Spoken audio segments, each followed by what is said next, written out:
Welcome to the Rim Break Rodeo. We hope this video helps. Decide on a 1:4 scale for a manageable full-size model and cut main panels from 24x 36-inch sheets of 1/8-inch corrugated cardboard.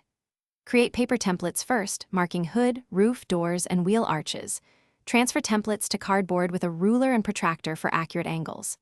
Collect tools: a sharp utility knife with extra blades, T-square, hot glue gun, wood glue, clamps, coarse and fine sandpaper, masking tape, and latex or acrylic primer for sealing.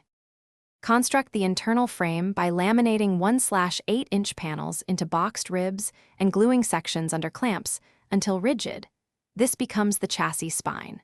Cut wheel arches to fit 10-inch wheels and reinforce suspension mounts using 3-layered cardboard blocks glued and wrapped with tape. Score bend lines shallowly with a utility knife to fold panels cleanly, and add small triangular gussets glued every 3 inches along seams to distribute load and resist torsion. Refine exterior panels by sanding seams and applying 2 coats of acrylic primer. Finish with automotive spray paint for a realistic sheen.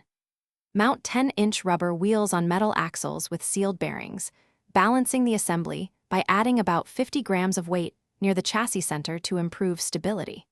Complete details by attaching foam bumpers inside doors, using clear plastic for headlights, and reinforcing door hinges with glued cardboard laminates. Test steering alignment and tighten fasteners before display.